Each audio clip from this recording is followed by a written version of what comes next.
अभी से जो 2 से 3 लेक्चर्स हमारे होने वाले हैं वो फॉर्म हैंडलिंग पे बेस्ड होने वाले हैं। प्रॉपर तरीके से फॉर्म हैंडलिंग हम लोग सीखेंगे। अब चाहे वो इनपुट बॉक्स हो या चेक बॉक्स हो या रेडियो बटन्स हो, उसमें डिफरेंट सिचुएशंस हो एंड डिफरेंट स्ट्रेटेजीज, वो सारी चीज़ें हम लोग सीखने वाले हैं। क्योंकि जो मल्टीपल बड़े प्रोजेक्ट्स अगर आप देखोगे ना, तो उसमें जो मेजर कॉम्प्लेक्सिटी आती है वो कॉम्प्लेक्सिटी आती है डेटा को हैंडल करने में, कॉम्प्लेक्स फॉर्म्स को हैंडल करने में। वहीं पे सबसे ज़्यादा लॉजिक और दिमाग आपका लग रहा होता है, ठीक है। क्योंकि डेटाबेस पे आपको डेफिनेटली जब तक डेटा प्रॉपर तरीके से अरेंज करने नहीं सीखोगे तब तक सर्वर पे आप डेटा सेंड कैसे करोगे। लिस्ट करके आप बेसिकली मंगा करके लिस्ट करना, वो सारी चीज़ें तो आपको आ गई है अभी तक, ठीक है। डेटा मंगाना नहीं सीखा हमने, लेकिन जो बेसिक ओवरऑल डेटा होता है, एरे ऑफ ऑब्जेक्ट्स होता है, किस तरीके से लिस्ट वगैरह करते हो, वो तो पहले हमने देख लिया है। अभी डेटा के साथ कैसे खेलना है, खुद का डेटा यहाँ पे कैसे क्रिएट करना है, कैसे इनपुट बॉक्सेस को हैंडल करने हैं, वो सारी की सारी चीज़ें हम लोग देखेंगे। किस तरीके से प्रॉपर फॉर्मेट में अरेंज करना है, प्रोडक्शन स्ट्रेटेजीज क्या क्या हो सकती है, वो सारी की सारी चीज़ें। लगेगा आपको बहुत आसान है, फॉर्म हैंडलिंग में क्या ही रखा है, बट जब आप अभी देखोगे आपको पता चलेगा कि इतनी सारी चीज़ें थी क्या जो हमें नहीं बताई गई थी, और वो बड़े बड़े प्रोजेक्ट्स में आपके यूज़ हो रहे होंगे, इतनी गारंटी मैं देता हूँ। तो सबसे पहले तो इनपुट फील्ड के बारे में बात करेंगे, है ना, और कंट्रोल्ड कंपोनेंट क्या होते हैं, अनकंट्रोल्ड कंपोनेंट क्या होते हैं। मल्टीपल जो आपके पास इनपुट बॉक्सेस होते हैं उनको एक सिंगल फंक्शन के हेल्प से कैसे हैंडल कर सकते हो, सिंगल स्टेट के मदद से कैसे हैंडल कर सकते हो, कॉमन स्ट्रेटेजी कैसे निकाल सकते हो, अब वो सारी की सारी चीज़ें देखनी है अभी। तो 2-3 लेक्चर में एकदम दिल थाम के आराम से बैठ जाओ, फॉर्म ही सीखने वाले हम लोग, और एक कॉम्प्लेक्स फॉर्म बना के उस पर प्रैक्टिस भी करेंगे हम लोग, इस लेक्चर में नहीं, आगे प्रोजेक्ट में।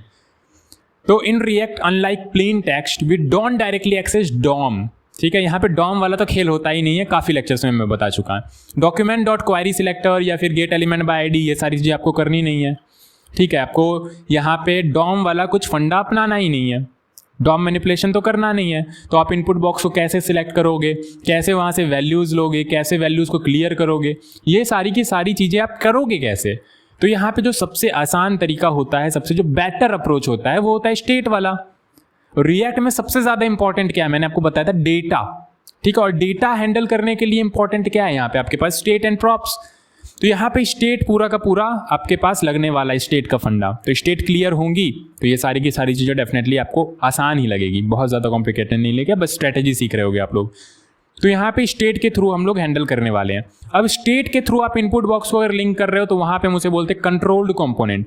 कंट्रोल्ड कंपोनेंट नाम से ही आपका पता चलता है कंट्रोल्ड हम इसे क्यों बोल रहे हैं, क्योंकि वैसे कंपोनेंट जिनको हम कंट्रोल कर पा रहे हैं स्टेट के थ्रू।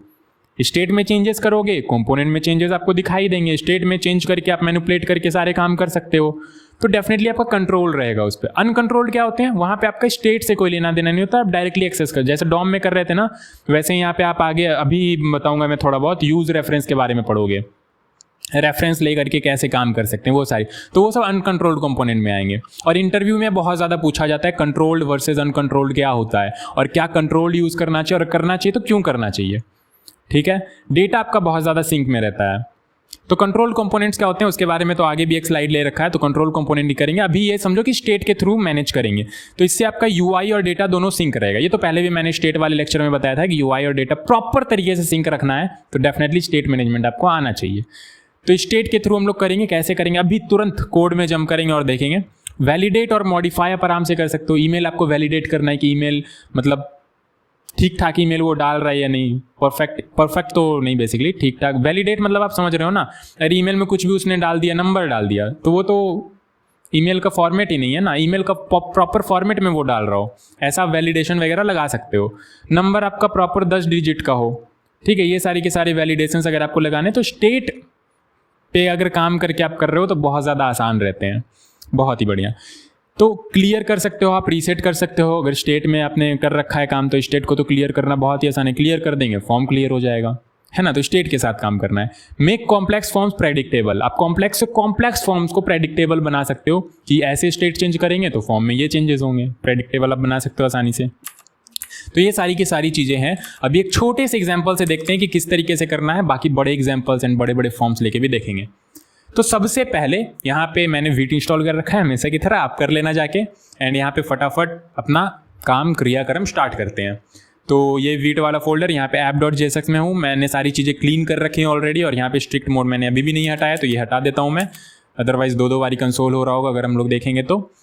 तो ठीक है, बहुत ही बढ़िया। यहाँ पे एक इनपुट बॉक्स बनाते हैं फटाफट, और यहाँ पे आपको आउटपुट अभी दिख रहा होगा, ये देखो दिख रहा है।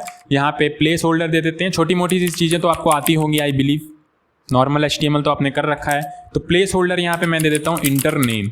तो जैसे ही मैं यहाँ पे प्लेस होल्डर दूंगा, यहाँ पे आपको दिखाई दे रहा होगा इस तरीके से। थोड़ा सा जूम कर लेते हैं Ctrl+Shift+I से, और ये ओपन कर लेते हैं अपना, क्या बोलते हैं इसे भैया, कंसोल। ठीक है, कंसोल ओपन कर लेते हैं। अब यहाँ क्या करना है, अभी यहाँ पे हमें डेटा निकालना है। इससे कुछ भी मैं टाइप करूँ तो ये डेटा हमें मिलेगा कैसे, और उसको हम स्टेट के साथ लिंक कैसे करेंगे। स्टेट के साथ लिंक करेंगे तभी तो वो कंट्रोल कंपोनेंट होगा। हाँ, कंट्रोल्ड कंपोनेंट हमें इसे बनाना है। अभी तो नहीं है, अभी तो स्टेट के साथ लिंक नहीं है। ये डेटा निकाल के स्टेट तक पहुंचाना है। कैसे पहुंचाएंगे, पहले भी मैंने थोड़ा सा आपको बताया था, लेकिन अभी तो बिल्कुल बेसिक से डेप्थ में जाएंगे। तो यहाँ पे आपके पास होता है एक on change handler. Event listen में बताया था ना, डिफरेंट आपके पास हैंडलर होते हैं, इवेंट लिस्टन आप कर सकते हो। तो यहाँ पे आपको ऑन चेंज, ऑन क्लिक नहीं, ऑन चेंज करने पे आपको कुछ काम करना है ना, तो ऑन चेंज। तो ऑन चेंज यहाँ पे मैं अप्लाई करूंगा। अब ये डेफिनेटली एक फंक्शन लेगा, तो इसको फंक्शन दे देते हैं इस तरीके से। ठीक है, क्या बोला मैंने, ऑन चेंज हैंडलर अप्लाई करेंगे, ये एक फंक्शन लेगा। अब यहाँ पे आपकी मर्जी, अब जो फंक्शन देना चाहो, मैंने फैक्टर फंक्शन दे दिया, बहुत ही बढ़िया। अब इस फंक्शन में बाय डिफॉल्ट आपको एक पैरामीटर मिल रहा होता है, मैंने आपको बताया था, इवेंट ऑब्जेक्ट मिल रहा होता है बाय डिफॉल्ट। आप यहाँ पे नाम ई दो, इवेंट दो, ऑब्जेक्ट दो, आपके पास इवेंट ऑब्जेक्ट ही आ रहा होता है। कुछ भी नाम दे दो, आपके पास एक ऑब्जेक्ट रिसीव हो रहा होगा। बेसिकली आपको रिसीव करना है, इवेंट आपका ऑब्जेक्ट एक मिल रहा है यहाँ पे। तो बाय डिफॉल्ट आप ये कुछ भी, आप यहाँ पे एक पैरामीटर मिल रहा होता है, आप रिसीव कर लो, कुछ भी नाम दे दो यहाँ पे। तो मैं ई नाम दे देता हूँ, मैक्सिमम टाइम्स आपको ई ही लिखा हुआ मिलेगा, इवेंट, ई मतलब इवेंट। तो यहाँ पे आप CLG करके देख सकते हो, यहाँ पे इसके अंदर काफ़ी सारी चीज़ें होंगी ई के अंदर। यहाँ पे रिलोड करते हैं, जैसे ही मैं कुछ टाइप करूँगा, ये देखो काफ़ी सारी चीज़ें हैं इसके अंदर। बेसिकली एक ऑब्जेक्ट है। अब ये पूरा का पूरा तो हमें यहाँ पे रट्टा मारना नहीं है, तो इसे तो इससे लेना देना है नहीं। बहुत ज़्यादा डिटेल में अगर आपको जानना है तो डॉम मैनिपुलेशन वाले लेक्चर में आप चले जाओ, आराम से वहाँ काफ़ी सारी चीज़ें आप एक्सप्लोर कर सकते हो। तो यहाँ पे अभी हमें क्या करना है, हमें तो सिर्फ और सिर्फ वैल्यू चाहिए। तो इवेंट डॉट टारगेट का यूज़ करेंगे। अब टारगेट से क्या होगा, जहाँ पे भी हम लोग, एक मिनट रुक जाओ, कुछ मिस्टेक कर दिया हमने, ठीक है। तो इवेंट डॉट टारगेट से क्या होगा, ई डॉट टारगेट। बेसिकली जब भी हम लोग टाइप करेंगे ना, तो ये टारगेट होगा जहाँ पे भी हम लोग टाइप कर रहे हैं। तो टारगेट क्या है हमारा, ये इनपुट बॉक्स। तो ये पूरा का पूरा इनपुट बॉक्स आपके पास आ रहा है। अब इसमें से आप जो निकालना चाहो निकाल सकते हो। जैसे कि मुझे तो फिलहाल के लिए वैल्यू चाहिए, तो डॉट वैल्यू, क्या बोला मैंने, डॉट वैल्यू। आप सोचोगे ये ऑब्जेक्ट है क्या जो डॉट वैल्यू से एक्सेस कर रहे हैं। तो बिहाइंड द सीन आपको पता है कि ये आपका पूरा का पूरा डॉक्यूमेंट ऑब्जेक्ट मॉडल में कन्वर्ट होता है, etc। तो पूरा का पूरा ऑब्जेक्ट ही है अभी। तो ये आपका एक ऑब्जेक्ट था, उसके अंदर टारगेट था, टारगेट निकाला हमने। टारगेट के अंदर आपके पास अब वैल्यू मिलेगा, तो डॉट वैल्यू से वैल्यू आ गया। तो हमें मिलेगा क्या यहाँ पे वैल्यू, डेफिनेटली मैंने लिखा ए, वैल्यू मिल रहा है, बी, ए बी मिल गया पूरा का पूरा, सी ए बी सी मिल गया। यहाँ पे जो भी लिख रहा हूँ मैं ना वो मिल रहा है, खाली क्या मैंने, खाली हो गया। मैं लिख रहा हूँ माइनस, यहाँ पे माइनस आ रहा है। वाव, बिल्कुल लिंक हो गया ना डेटा हमारा। लेकिन अभी तक स्टेट में नहीं पहुंचा है। तो स्टेट में पहुंचाना बहुत ही सिंपल है। क्या करना होगा, यहाँ पे कॉन्स्ट, यहाँ पे एक स्टेट बना लेंगे, स्टेट ही नाम दे देते हैं इसका, स्टेट कॉमा सेट स्टेट, इस तरीके से। अबे यार, is equal to use state, and यहाँ पे बाय डिफॉल्ट खाली रहेगा ये। तो यहाँ पे क्या करेंगे, कंसोल के बजाय ज़्यादा कुछ नहीं, सेट स्टेट कर देना है। गड़बड़ कर दिया, सेट स्टेट, ठीक है। तो कंसोल के जगह हमने सेट स्टेट कर दिया, ई डॉट टारगेट डॉट वैल्यू। जो भी वैल्यू आ रहा होगा वो यहाँ पे आपका स्टेट में आता जाएगा। अब इस स्टेट को अगर आप यहाँ पे कंसोल करोगे तो डेफिनेटली आपको दिखाई देगा। ये देखो, स्टेट को मैंने कंसोल किया, रिलोड करते हैं। मैंने लिखा एम आ रहा है, ए लिखा, ए आ रहा है, MANS मैंने लिखा। जो भी मैं लिख रहा हूँ ना वो यहाँ पे आपको दिखाई दे रहा है। तो स्टेट के साथ अब ये लिंक हो गया। अब स्टेट के साथ लिंक हो गया तो स्टेट में जो भी छेड़खानियाँ हम करेंगे वो आपका डेटा के साथ छेड़खानी हो रहा होगा, एंड आपका यहाँ पे भी आपका वो रिजल्ट दिखाई दे रहा होगा। फॉर एग्जाम्पल मैं यहाँ पे एक H1 टैग लेता हूँ और यहाँ पे इस स्टेट को रेंडर कराता हूँ। तो जो भी मैं यहाँ पे लिखूंगा ना वो यहाँ पे आपको दिख रहा होगा। ये देखो, मैंने लिखा मानस, मैंने लिखा कुमार। वाओ, अच्छा। अब मैं चाहता हूँ एक जो नॉर्मल फंक्शनैलिटी होती है फॉर्म की, रीसेट वाली, मैं चाहता हूँ कि डेटा मैं रीसेट कर दूँ। मैं कैसे करूँगा, मैं चाहता हूँ यहाँ पे एक रीसेट वाला बटन हो जिस पे मैं क्लिक करूँ तो डेटा रीसेट हो जाए हमारा। वो कैसे करूँगा, कंट्रोल कंपोनेंट का मतलब ही यही है कि पूरा का पूरा हम कंट्रोल कर पाए उस इनपुट वैल्यू पे। तो डेफिनेटली वही सीखना है हमें। तो बटन यहाँ पे एक ले लेंगे, ठीक है, मैंने दे दिया क्लियर। अब यहाँ पे क्या करना है, ऑन क्लिक। आपको पता है अगर स्टेट में चेंज कर देंगे तो जहाँ जहाँ भी स्टेट यूज़ हो रखा होगा चेंज हो जाएगा, ठीक है।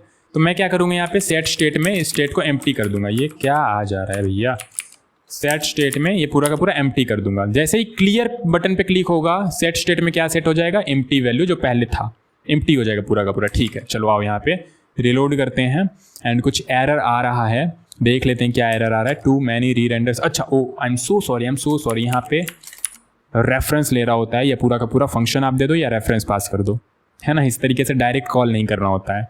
ठीक है, ये पहले भी मैंने आपको बता रखा था। तो रिलोड करते हैं और यहाँ पे बटन थोड़ा सा नीचे आना चाहिए, तो एक BR टैग का यूज़ कर लेते हैं। तो ये बटन इस तरीके से नीचे आ जाएगा, एक और BR टैग का यूज़ कर लो, थोड़ा सा और नीचे आ जाएगा। ठीक है, तो यहाँ पे मैं लिख रहा हूँ मानस, ऑल राइट, और ये H1 और इसके बीच में तो छोड़ो, जो भी इस पर स्टाइलिंग नहीं करना है। चलो आ जाओ, यहाँ पे मानस कुमार लाल मैंने लिखा, ऑल लिखा गया लाल।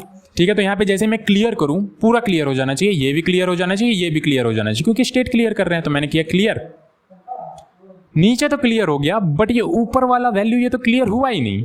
ऐसा कैसे? ऐसा इसलिए क्योंकि आपने HTML में पढ़ रखा होगा, यहाँ पे एक और एट्रीब्यूट होता है वैल्यू एट्रीब्यूट। वैल्यू में आप जो भी दोगे ना वही यहाँ पे आपका दिखाई दे रहा होता है। वैल्यू में आप जो भी दोगे वही यहाँ पे आपका दिखाई दे रहा होता है। तो मान लो मैं यहाँ पे वैल्यू में देता हूँ MKL, अब मैंने यहाँ पे MKL दे दिया, तो आप यहाँ पे देखो ये MKL फिक्स हो गया।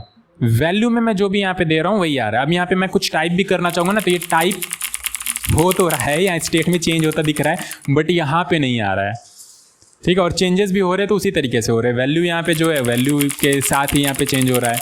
एक बारी मैंने टाइप किया तो स्टेट में तो डेफिनेटली चेंज हुआ, ये यहाँ पे आ गया, बट वैल्यू फिक्स था तो ये पुराने वैल्यू पे ही काम कर रहा है, नई वाली वैल्यू पे काम नहीं कर रहा है। तो वैल्यू फिक्स कर दिया मैंने, फिक्स तो नहीं करना है, तो जो स्टेट में है वो वैल्यू चाहिए हमें। तो ज़्यादा कुछ नहीं करेंगे, ये जो स्टेट था हमारा वैल्यू के प्लेस पे ये स्टेट डाल देंगे। अब ये डायनामिक हो गया, वैल्यू में चेंज होता जाएगा, स्टेट में चेंज होता जाएगा, ये स्टेट आपका यहाँ पे वैल्यू पे सेट हो जाएगा। ठीक है, तो अब देखो यहाँ पे क्या होता है, मैंने लिखा मानस, स्टेट में चेंज हो रहा है एंड स्टेट वैल्यू में रिडायरेक्ट हो रहा है, वैल्यू भी चेंज हो रहा है और साथ ही साथ यहाँ पे स्टेट भी आपका चेंज हो रहा है। अब मैं क्लियर करूंगा तो स्टेट चेंज होगा, स्टेट चेंज होगा तो वैल्यू भी एम्प्टी हो जाएगा, है ना। क्लियर करूंगा तो स्टेट एम्प्टी होगा, स्टेट एम्प्टी होगा तो ये तो होगा ही, साथ ही साथ वैल्यू में भी यूज कर रखा है तो ये भी एम्प्टी हो जाएगा। तो वैल्यू को लिंक कर दिया मैंने स्टेट से। क्लियर करता हूँ, सब क्लियर। तो इस तरीके से कंट्रोल कर पा रहे हैं हम अपने इनपुट कंपोनेंट को। ठीक है, that is called control component. And ये आपसे काफ़ी ज़्यादा पूछा जाता है इंटरव्यू में, what is control component and what is the difference between control component and uncontrolled component. ये सारी की सारी चीज़ें आपको बतानी होती है। ठीक है, तो उम्मीद करता हूँ मज़ा आया होगा। तो इतना हमारा हो गया, आगे अब देखते हैं और क्या क्या चीज़ें हैं। आगे और भी चीज़ें बहुत डेप्थ में डिस्कस करनी है, अभी रुक जाओ, अभी तो कुछ नहीं, अभी तो शुरुआत किया हमने। तो यहाँ पे टाइप कुछ फिर गया पेन टैब हमारा, ख़त्म, बाय बाय टाटा। गजब का पेंट है यार, मर जाता है ऐसे। देखो माउस से काम कर रहा है बट इससे छोड़ो, हटाओ, कोई दिक्कत वाली बात नहीं है, बहुत ज़्यादा कुछ अभी लिखना है नहीं। तो वैल्यू एट्रीब्यूट पे आप ध्यान रखना, वैल्यू को स्टेट के साथ कनेक्ट करना मत भूलना, अदरवाइज फिर कनेक्टिविटी हुई ही आप कैसे आप कंट्रोल करोगे, है ना। स्टेट को वैल्यू से कनेक्ट कर देना है ताकि स्टेट में चेंज करो तो वैल्यू में अगर आप क्लियर वगैरह कर रहे हो, स्टेट में चेंज कर रहे हो तो फॉर्म में भी आपको दिखाई दे। और ऑन चेंज हैंडलर तो डेफिनेटली आपको लगाना ही है, अदरवाइज आप डेटा लोगे कैसे। ठीक है, without on change the input becomes read only. अगर ऑन चेंज नहीं लगाओगे तो इनपुट आपका रीड ओनली रहेगा।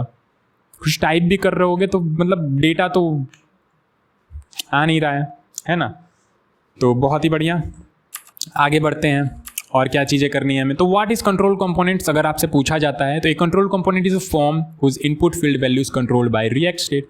एक कंट्रोल कंपोनेंट की सिंपल सा फॉर्म या इनपुट फील्ड या जो भी आप कह लो, फॉर्म का ही पार्ट होता है जहाँ पे इनपुट फील्ड वैल्यू या जो भी चेक बॉक्स, रेडियो बटन कुछ भी आप यूज़ कर रहे हो वो कंट्रोल किया जाता है रिएक्ट के स्टेट के थ्रू, और रिएक्ट के स्टेट से आप उसको लिंक कर देते हो। तो वर्किंग क्या, store input value in state, input की जो भी वैल्यू आती है .target.value उसको आप स्टेट में सेव करते हो। ऑन चेंज हैंडलर का यूज़ करते हो ये काम करने के लिए, वैल्यू वगैरह गेट करने के लिए। एंड स्टेट और वैल्यू को, वैल्यू एट्रीब्यूट को लिंक कर देते हो, अटैच कर देते हो। दैट्स इट, कंट्रोल कंपोनेंट तैयार हो गया। अनकंट्रोल काम कैसे करेंगे, तो रेफरेंस वगैरह, वही जो छोटा मोटा डॉम मैनिपुलेशन होता था ना, छोटा मोटा नहीं एक्चुअली, डॉम मैनिपुलेशन बहुत बड़ा होता था, यही छोटा है ना। डॉम मैनिपुलेशन में तो बहुत कचरा, बहुत रहता फैलाना पड़ता था। तो कुछ डॉम मैनिपुलेशन के जैसा ही होता है, आगे बताऊंगा, वो बहुत ज़्यादा यूज़ नहीं, बहुत रेयर केस में कहीं आपको लिखा हुआ मिल जाए तो उस तरीके से रिकमेंडेड नहीं होता है, यही प्रॉपर तरीका है करने का।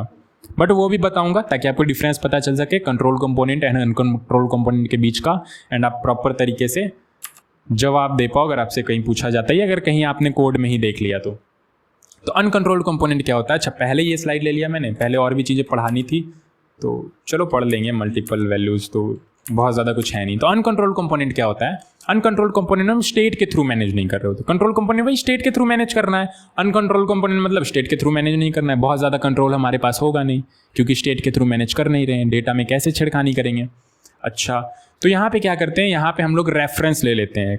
जैसे document dot gate element by ID या क्वेरी सिलेक्टर से आपके पास एक इनपुट फील्ड का रेफरेंस मिल जाता था, उससे आप वैल्यू निकालते थे एंड जो भी आपको काम करना होता था, रायता फैलाना होता था, फैलाते थे। तो यहाँ पे भी वैसा ही करना है, बट थोड़ा सा तरीका अलग होता है। डॉम मैनिपुलेशन तो रिएक्ट साफ साफ बोलता है डॉम मैनिपुलेशन तो करना ही नहीं है। मैं अपना एक यूज रेफ आपको हुक दे रहा हूँ, उससे काम चला लो। यूज रेफ हुक आगे डिटेल में पढ़ेंगे, अभी फिलहाल के लिए मैं बस आपको बता देता हूँ किस तरीके से ये काम होता है।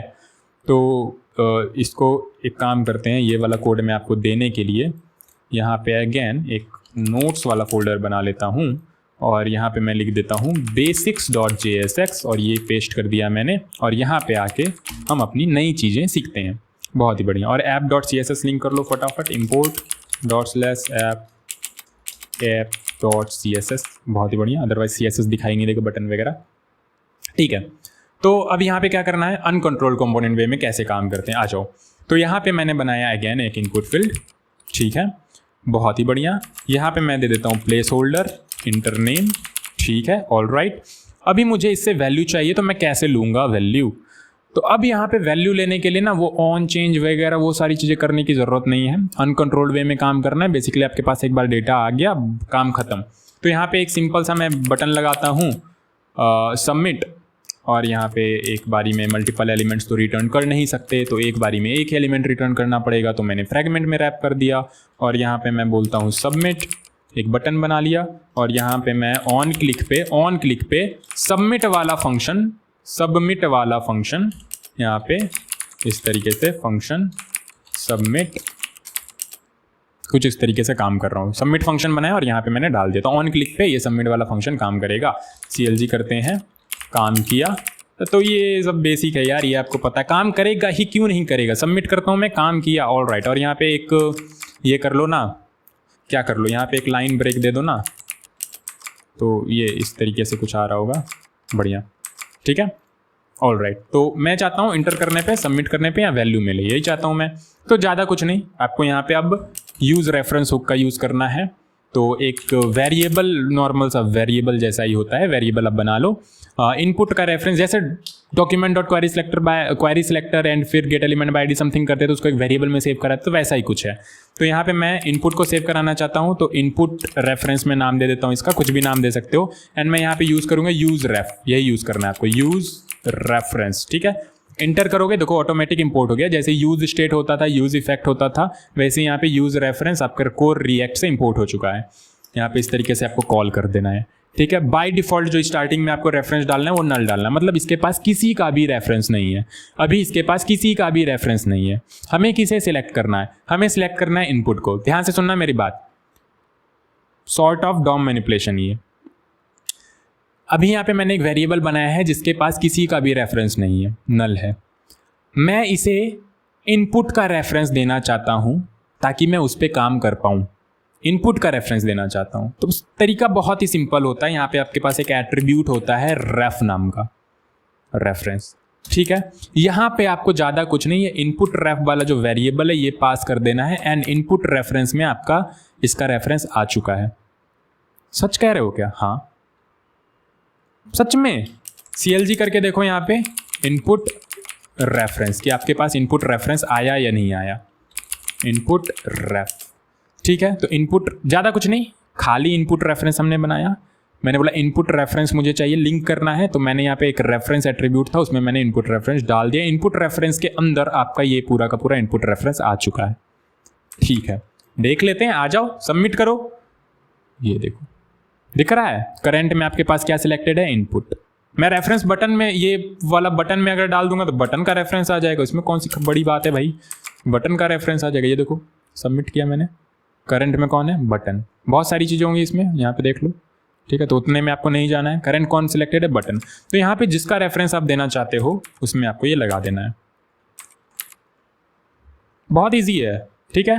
इनपुट का रेफरेंस मैंने दे दिया, ठीक है। तो काम कैसे करना है, काम कुछ ऐसे करना है कि मुझे वैल्यू चाहिए तो इनपुट रेफरेंस डॉट करंट, देखा था ना आपने करंट मिल रहा था, अरे यार देखा करो पूरा इनपुट रेफरेंस में आपको क्या मिल रहा है। मैं सबमिट करता हूं, देखो ऑब्जेक्ट के अंदर एक करंट की है, डॉट करंट कर दो, ठीक है। फिर सबमिट किया, अब उसके अंदर ये पूरा का पूरा इनपुट है इससे वैल्यू चाहिए, जैसे इवेंट डॉट टारगेट से आपको पूरा का पूरा इनपुट मिलता था, वैल्यू चाहिए होता था, डॉट वैल्यू कर, यहाँ पे आपके पास ये लो मिल गया, डॉट वैल्यू।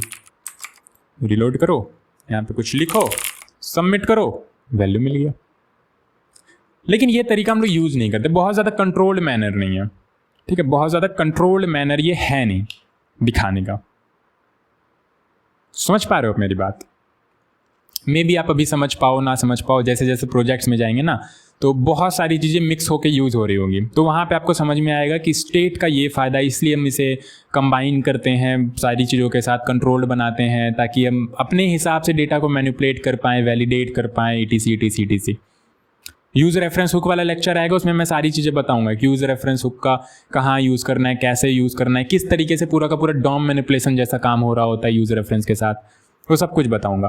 तो इस पर बहुत ज़्यादा भी नहीं पड़ जाना है कि कैसे अनकंट्रोल्ड कंपोनेंट, ठीक है, कैसे। स्टेट का आपको तो पता ही है, स्टेट में अगर कुछ भी चेंज कर रहे हैं सब जगह रिफ्लेक्ट होगा, प्रॉपर तरीके से सारी चीज़ें मैनेज कर सकते हैं। यहाँ पे हम लोग नहीं कर पाएंगे, बहुत ज़्यादा अगर मैं बताने लगा कंफ्यूज हो जाओगे, इसलिए अभी रहने दो। ऑलराइट, कैसे नहीं कर पाएंगे, क्या नहीं कर पाएंगे, सब कुछ बता दूंगा मैं, टेंशन बिल्कुल नहीं लेना है।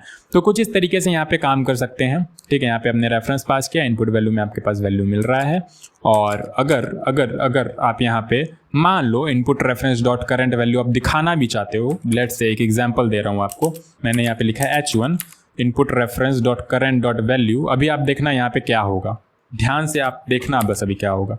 Input reference dot current dot value में आपका वैल्यू आ रहा होता है, ठीक है। रिलोड किया मैंने, अभी देखो यहाँ पे क्या आ रहा है, can not read properties of null. Starting में तो कोई वैल्यू है ही नहीं, स्टार्टिंग में आपके पास कोई रेफरेंस भी नहीं है, ठीक है। तो यहाँ पे इनपुट रेफरेंस में इस तरीके से क्वेश्चन मार्क लगाओ, चेनिंग करो, फिर यहाँ पे क्वेश्चन मार्क लगाओ, अगर होगा तो यहाँ पे दिखेगा, अदरवाइज एरर नहीं है। तो बहुत चीज़ें हैं यहाँ पे, तो डेफिनेटली आपके स्टेट यूज, इसलिए मैं अभी नहीं बताना चाह रहा हूँ कि बहुत सारी चीज़ें आगे अभी और पढ़ानी है डेफिनेटली। तो यहाँ पे बतानी है बहुत ज़्यादा, तो मतलब मैं क्या ही पढ़ा सकता हूँ, बतानी है, ठीक है। तो यहाँ पे मैं लिखता हूँ हेलो और मैं करता हूँ सबमिट। यहाँ तो हेलो आ रहा है, यहाँ नहीं दिख रहा है तो अगेन आपको स्टेट में तो सेव करना ही पड़ेगा, ठीक है, फिर तो कुछ काम कर पाओगे आप। तो यही बस मैं बताना चाह रहा हूँ, बहुत ज़्यादा कंट्रोल नहीं है आपके पास यहाँ पे, बहुत ज़्यादा कंट्रोल नहीं है आपके पास यहाँ पे। तो आप इसे नोट्स में ले लो, बाकी आप छिड़खानी करते रहना जो भी आपको करना है। basics.jsx हो गया, ये हमारा uncontrolled.jsx हो गया, एंड बेसिक्स आपका वही कंट्रोल्ड वाला ही था, कंट्रोल्ड वाला मैनर आप समझ गए। तो यहाँ पे RAFC एंड यहाँ पे इंपोर्ट कर लो app.app.css। ऑलराइट, आगे बढ़ते हैं। आगे जो एक इंपॉर्टेंट चीज़ है वो ये है कि मल्टीपल इनपुट फील्ड्स को कैसे हैंडल करेंगे, यही है, और क्या, और कुछ भी है क्या? नहीं, आगे थैंक यू है। तो मल्टीपल इनपुट फील्ड्स को कैसे हैंडल करना है, अब लास्ट बचा है, तो ये मैं आपको बताता हूँ कैसे करना है। आप सोचोगे कि मल्टीपल स्टेट्स बना लेंगे, हैंडल कर लेंगे, बट यहाँ पे वो अप्रोच भी गलत हो जाता है। स्टेट के साथ ही काम करना है, लेकिन मल्टीपल स्टेट्स बनाने हैं मल्टीपल इनपुट फील्ड के लिए, तो थोड़ा सा रायता वहाँ पे भी फैलता है। तो उसको कैसे समेटेंगे वो देखते हैं, आ जाओ। तो यहाँ पे मैंने बनाया एक इनपुट फील्ड, ऑलराइट, मैंने दिया प्लेस होल्डर, यहाँ पे मैंने लिखा इंटर ईमेल, ठीक है।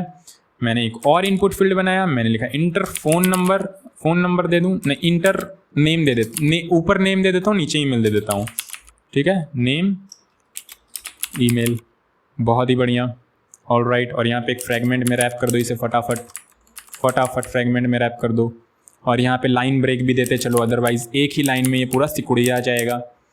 तो यहाँ पे आ जाओ, ये देखो दो इनपुट फील्ड्स आ रहे हैं आपके पास। अब दोनों की वैल्यूज़ को आपको लेना है, कैसे लोगे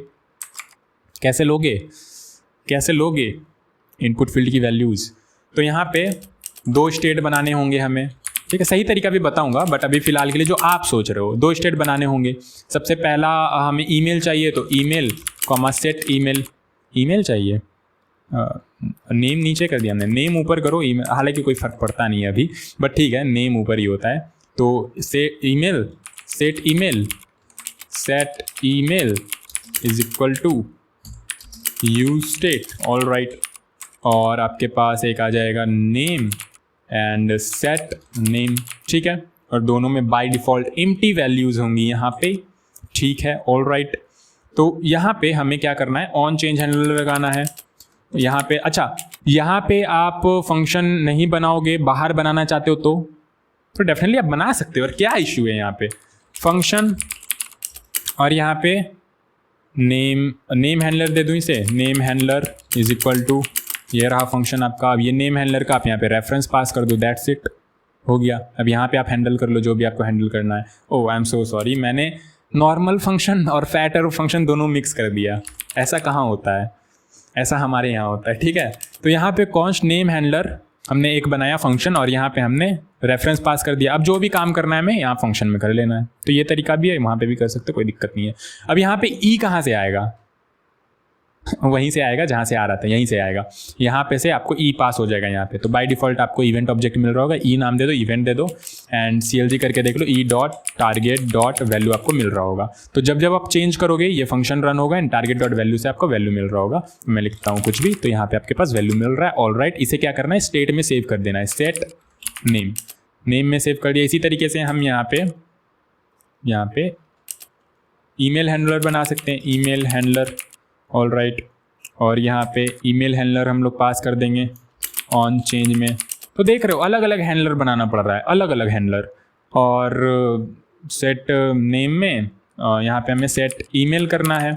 अगर और कुछ होगा तो और हैंडलर बनाना पड़ेगा। बाकी वैल्यूज़ तो आपको यहाँ पे मिल रही होंगी डेफिनेटली। CLG करते हैं नेम कॉमा ईमेल, ठीक है।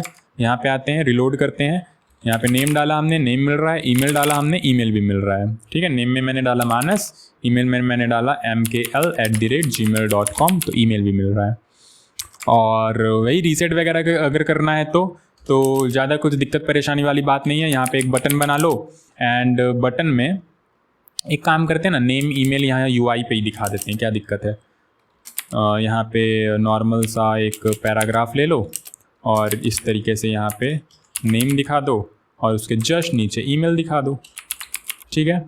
और यहाँ पे बटन बनाना है क्लियर वाला, ये रहा क्लियर वाला बटन। ऑन क्लिक पे क्या करना है, तो यहीं पे फंक्शन बना लेते हैं इसके लिए, या क्लियर वाला चाहो तो फंक्शन, सब ऊपर में ही फंक्शन बनाया तो यहीं पे बना देते हैं। तो clear handler is equal to, e तो लेना नहीं है, क्लियर ही करना है ना, इवेंट ऑब्जेक्ट लेके क्या करेंगे। तो यहाँ पे क्या करना होगा, सेट नेम में नेम को खाली कर देना है इस तरीके से, ठीक है। और सेट ईमेल में ईमेल को खाली कर देना इस तरीके से, बहुत ही बढ़िया। और यहाँ पे फंक्शन ना देके हम लोग क्लियर हैंडलर का रेफरेंस पास कर देंगे। तो अभी ये परफेक्ट काम कर रहा होगा। रिलोड करते हैं, क्लियर चिपक गया यहाँ पे। तो एक काम करो, इसको यहाँ पे भी एक लगा दो, ठीक है, बहुत ही बढ़िया। तो नेम डाला हमने मानस, ईमेल डाला mkl@gmail.com। अब अगेन यहाँ पे क्लियर करेंगे तो क्या क्लियर होगा और क्या नहीं होगा, फटाफट बताओ, फटाफट, अगर सही में देख रहे हो तो यहाँ पे डेफिनेटली आपका ये स्टेट वाली चीज़ें तो क्लियर हो जाएंगी, बट स्टेट को हमने वैल्यू से लिंक किया नहीं है, स्टेट को हमने वैल्यू से लिंक किया नहीं है, तो ये एज इट इज़ रह जाएगा। ये तो क्लियर हो जाएगा, ये नीचे वाला ही पूरा का पूरा ये एज इट इज़ रह जाएगा, क्योंकि वैल्यू से हमने लिंक किया नहीं। तो क्लियर करता हूँ मैं, नीचे क्लियर हो गया क्योंकि स्टेट क्लियर हो गया है, बट स्टेट को हमने वैल्यू से लिंक नहीं किया तो ये क्लियर नहीं हुआ। तो यहाँ पे फटाफट के वैल्यू से भी लिंक कर लेना। वैल्यू से लिंक करने के लिए ज़्यादा कुछ नहीं करना है आपको। यहाँ पे वैल्यू में यहाँ पे आप नेम डाल दो, और यहाँ पे वैल्यू में, अच्छा काफ़ी बारी हमसे ये मिस्टेक्स भी हो जाती हैं कि नेम वाला जो ये इनपुट फील्ड है ना, इसमें हम लोग वैल्यू में ईमेल डाल देते हैं और यहाँ पे ईमेल वाले में नेम डाल देते हैं, उल्टा पुल्टा। मतलब देखो बग कैसे आते हैं, यहाँ पे देखो, अभी मैं दिखाता हूँ आपको। तो यहाँ पे मैंने नेम डाल दिया, और मान लो यही नेम वाला स्टेट मैंने यहाँ पे भी डाल दिया। अब आपको पता है स्टेट चेंज होगा तो हर जगह रिफ्लेक्ट करेगा। तो मैं नेम लिख रहा हूँ यहाँ पे, ईमेल में भी नेम लिखा जा रहा है ठीक है। तो ये सारी हरकतें नहीं करनी है।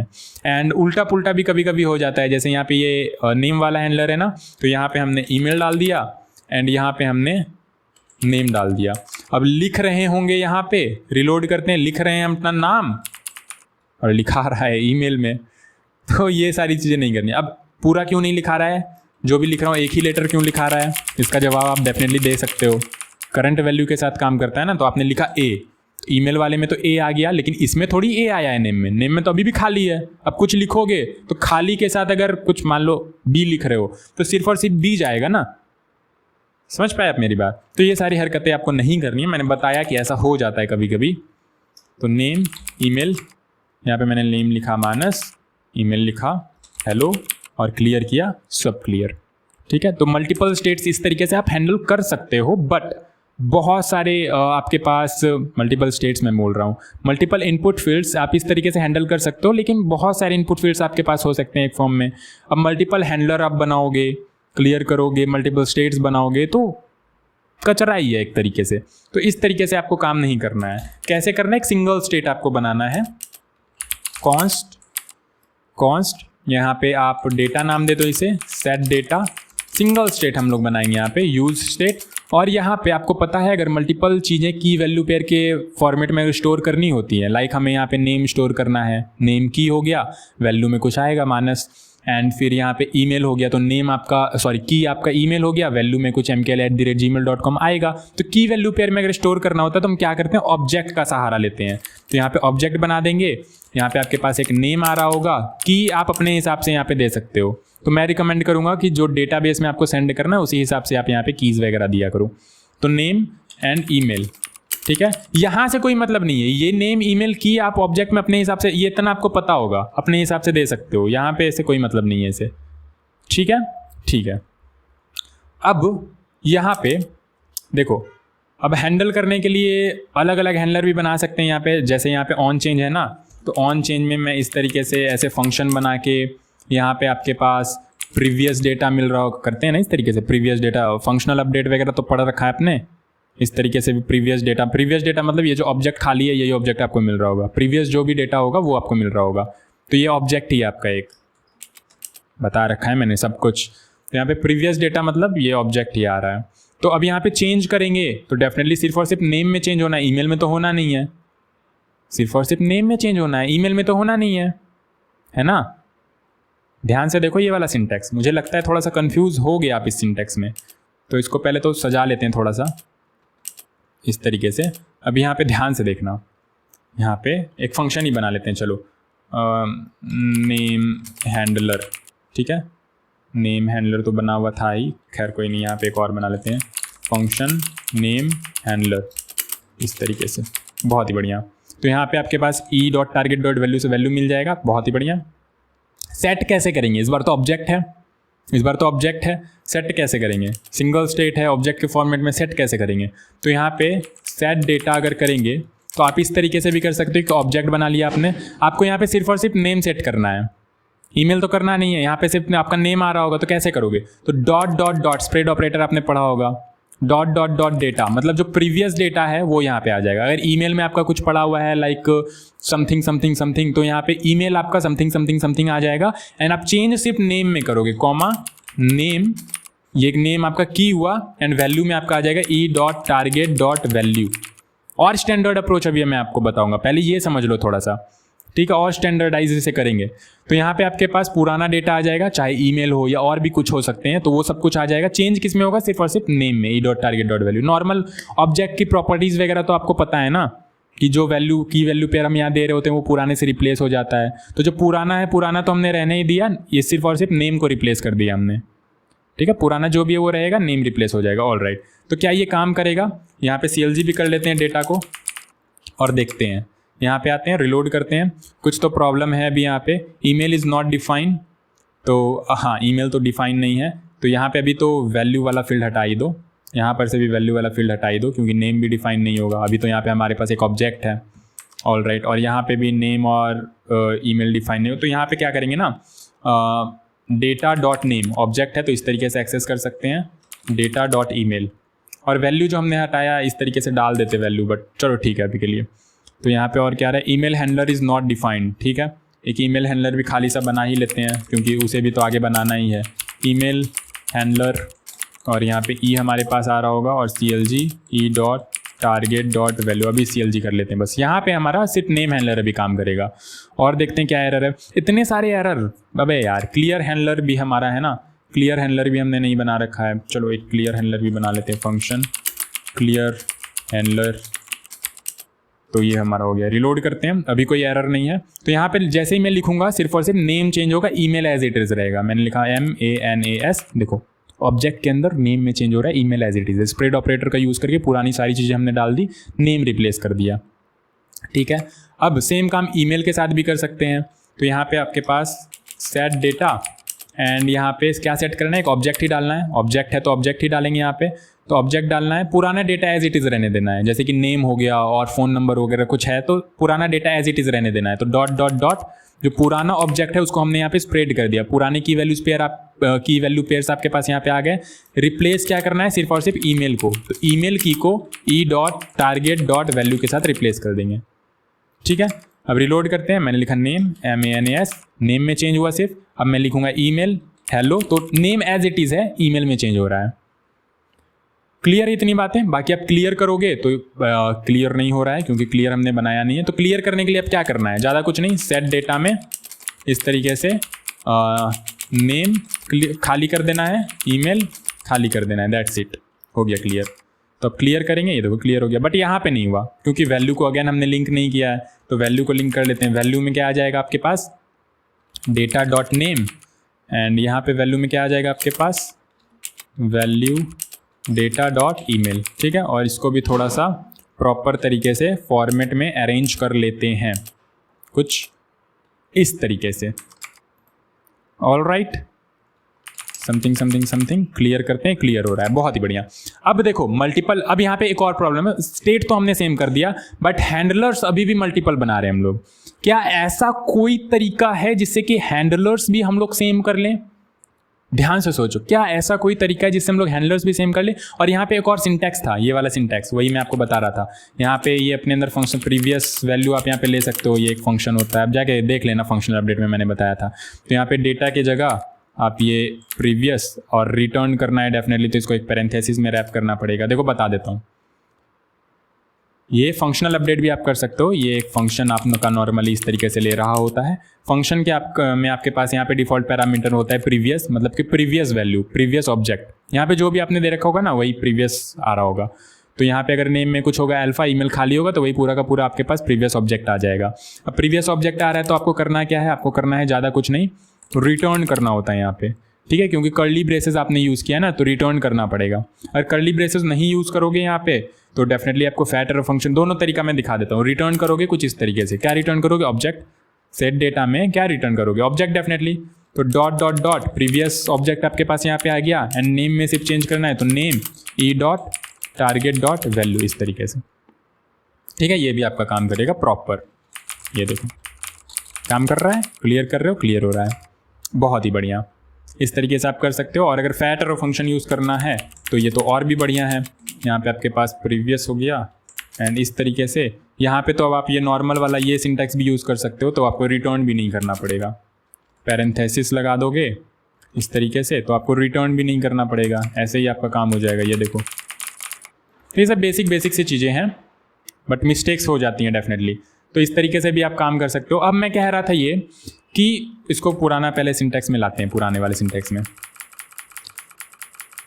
तो हाँ, तो मैं कह कुछ ऐसा रहा था, ऐसा कुछ कह रहा था कि ऐसा कोई तरीका है क्या कि यहाँ पे मल्टीपल हैंडलर्स बनाने पड़ रहे हैं, सेम हैंडलर में काम हो जाए। क्योंकि लॉजिक वाइज तो सब में सेम ही कर रहे हैं। e.target.value यहाँ पे भी है, e.target.value यहाँ पे भी है। पुराना डेटा यहाँ पे भी हम लोग स्प्रेड ऑपरेटर से स्प्रेड कर रहे हैं, यहाँ पे भी स्प्रेड कर रहे हैं। सेट डेटा यहाँ पे भी कर रहे हैं, यहाँ पे भी सेट डेटा ही कर रहे हैं। चेंज क्या है, तो यहाँ पे ये की का चेंज है, बस की का चेंज है, बस की का। तो ऐसा कोई तरीका होता जिससे कि अगर ये हमारा नेम वाला इनपुट फील्ड है तो की हम यहाँ पे नेम सेट कर पाते, एंड अगर हमारा ईमेल वाला इनपुट फील्ड है तो की हम हमारा ईमेल सेट कर पाते, मतलब की को भी एज अ वेरिएबल यहाँ पे इंसर्ट कर पाते। ऐसा कुछ है क्या हमारे पास? तो डेफिनेटली ऑब्जेक्ट में ऐसा आपके पास होता है, आप यहाँ पे एज अ वेरिएबल इंसर्ट कर सकते हो। लाइक मैं अगर वेरिएबल बनाता हूँ कॉन्स्ट अल्फा, और यहाँ पे मैं डाल देता हूँ इस तरीके से नेम, ठीक है, नेम। तो अल्फा के अंदर क्या है, ये नेम है। अब मैं ये अल्फा वाला वेरिएबल इस प्लेस पे लाना चाहता हूँ तो कैसे लाऊंगा? अगर मैं अल्फा लिख दूंगा तो ये तो की बन गया, अल्फा आपका की बन गया। अगर मैं अभी यहाँ पे लिखूंगा कुछ तो ये अल्फा में जा रहा है, नेम में नहीं जा रहा है, अल्फा में जा रहा है। बट मुझे तो यहाँ पे अल्फा के अंदर जो वैल्यू है वो चाहिए यहाँ पे, तो डेफिनेटली मैं इसको इंसर्ट करने के लिए इस तरीके से स्क्वायर ब्रैकेट का आपको यूज़ करना होता है। नॉर्मल जावास्क्रिप्ट है, स्क्वायर ब्रैकेट का आपको यूज़ करना होता है एंड अल्फा के अंदर आपका ये नेम आ जाएगा। तो अब मैं रिलोड करता हूँ, अभी अगर मैं यहाँ पे लिखता हूँ तो देखो नेम के अंदर आ रहा है, ठीक है। मैं यहाँ पे नेम की जगह ईमेल कर दूंगा तो ईमेल के अंदर जाने लगेगा, तो ईमेल के अंदर आ रहा है, ठीक है। क्यों? क्योंकि यहाँ पे आपका की ईमेल हो गया।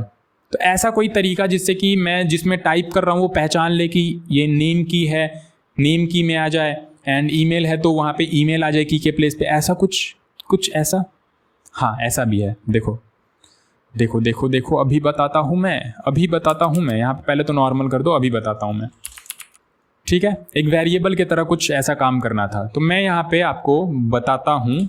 बेसिकली आपने पहले भी पढ़ रखा होगा, एक नेम नाम का एट्रीब्यूट भी होता है। आपको लगता होगा इसका कोई यूज़ ही नहीं है, एक्चुअली में इसका यहाँ पे यूज़ है।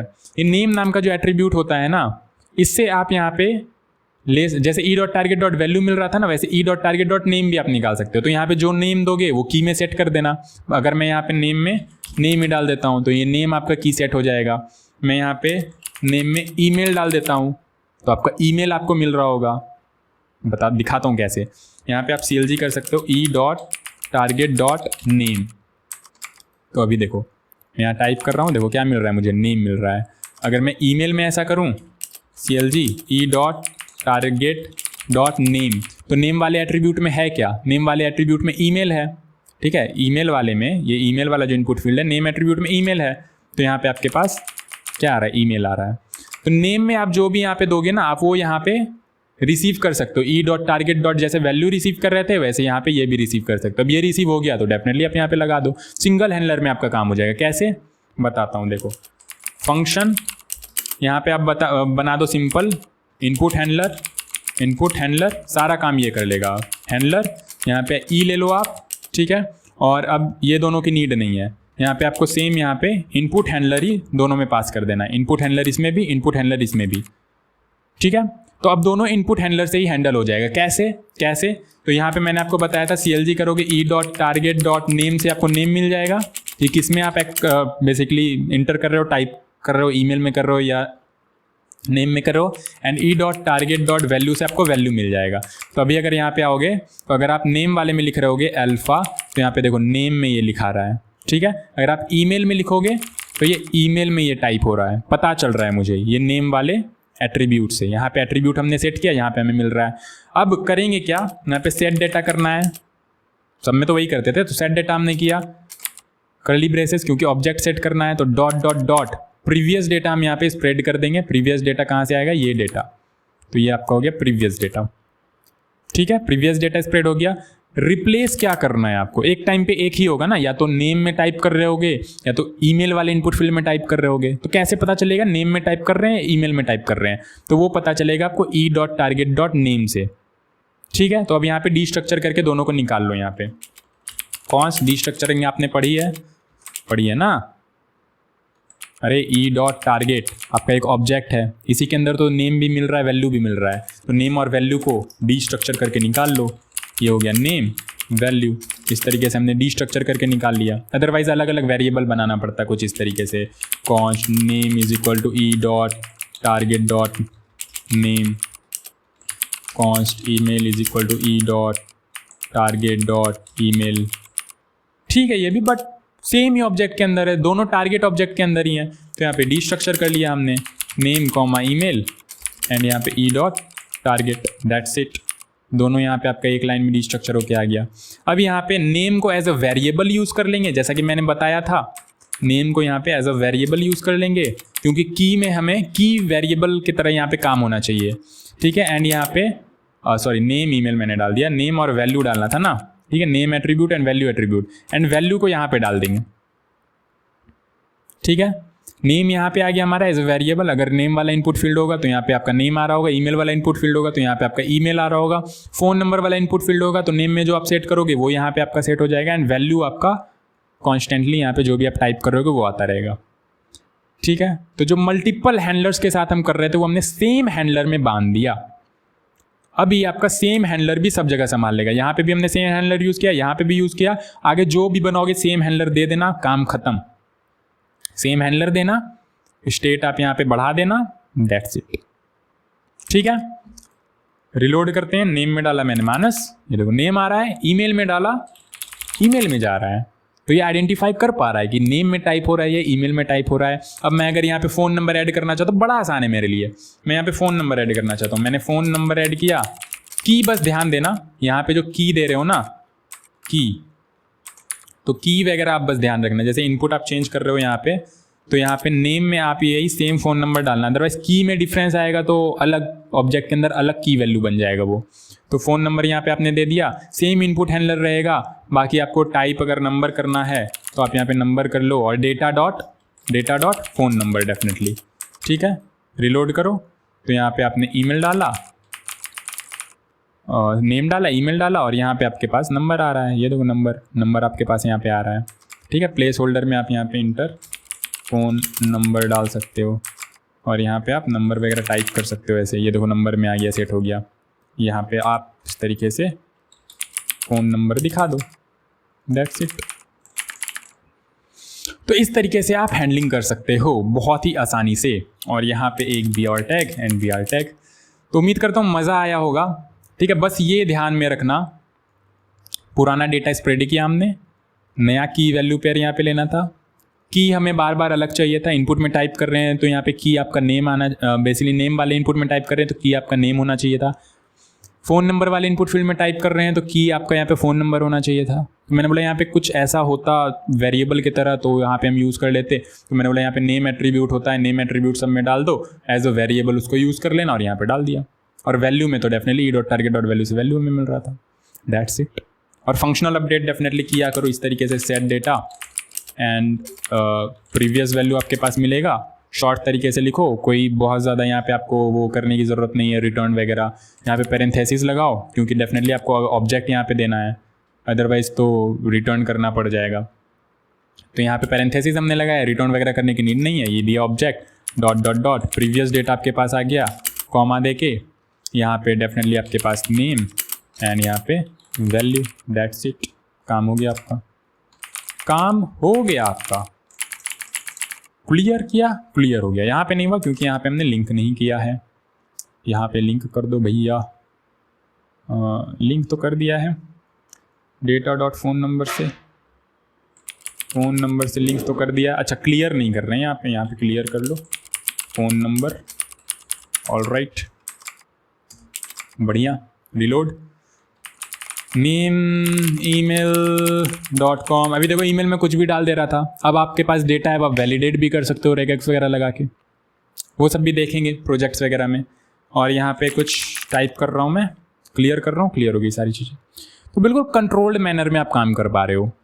तो देखने में तो बहुत आसान लगता है कि इनपुट फील्ड है, क्या ही है इसमें, बट स्ट्रेटजीज़ वगैरह जो होती है ना, प्रोडक्शन स्ट्रेटजीज़ वगैरह, वो सारी चीज़ें समझने में टाइम लगता है डेफिनेटली। इजी बता के जाना बहुत आसान है, डेफिनेटली मैं भी जा सकता था, कोई दिक्कत नहीं था, थोड़ा सा इनपुट बॉक्स के बारे में बता देता, ये कर देता, बट मज़ा, और इसमें भी मज़ा नहीं आएगा। जो बेसिक पढ़ना चाहते हैं ना उनको मज़ा नहीं आता है डेप्थ में पढ़ने में, स्किप कर देते हैं फटाक से। बेसिक हुआ, आगे थोड़ा सा भी माइंड घूमने लगता है ना कि यार ये कॉम्प्लेक्स जा रहे हैं अब, तो अब बंद करना पड़ेगा वीडियो, सोना पड़ेगा थोड़ा सा, ठीक है, ऐसा हो जाता है। तो ये सारी चीज़ें अगर आपके साथ हो रही है डेफिनेटली, तो थोड़ा सा दम मार के आप करो। जावास्क्रिप्ट अगर आपने प्रॉपर तरीके से पढ़ रखा है तो रिएक्ट में तो मज़ा आ रहा होगा। बस वही एक फेज़ होता है, HTML CSS जावास्क्रिप्ट, खासकर जावास्क्रिप्ट वाला फेज़ जिन्होंने भी पार कर लिया, फिर उनको रिएक्ट आसान लगता है, फिर उनको बैकएंड में Node.js पढ़ना आसान लगता है, वो Express.js आसानी से कर पाते हैं। फिर MongoDB वगैरह क्या, वो तो डेटाबेस वाला पार्ट है, सब आसानी से होता है। एक फेज़ होता है जावास्क्रिप्ट वाला एंड लॉजिक वाला, वो क्लियर हो गया। और वो क्लियर कैसे होता है, डेफिनेटली सीखते सीखते। जावास्क्रिप्ट आपने पूरा का पूरा प्लेलिस्ट देख लिया, प्रैक्टिस करते रहो। कैसे प्रैक्टिस करोगे, तो अभी जो रिएक्ट में मैं पढ़ा रहा हूँ या टास्क दे रहा हूँ, तो उससे प्रैक्टिस हो जाएगी आपकी। जावास्क्रिप्ट के प्रोजेक्ट्स बना सकते हो, उससे प्रैक्टिस हो जाएगी। तो कंटिन्यू रखना है, रुकना नहीं है। ऐसा नहीं कि जावास्क्रिप्ट पढ़ लिया अब हो गया, कंटिन्यू रखोगे ना, तब लॉजिक बिल्ड होते रहेंगे एंड फिर आपको क्लियरिटी मिलती रहेगी। ठीक है, तो अभी के लिए इतना ही, फिर मिलते हैं नेक्स्ट लेक्चर में, तब तक के लिए बाय बाय।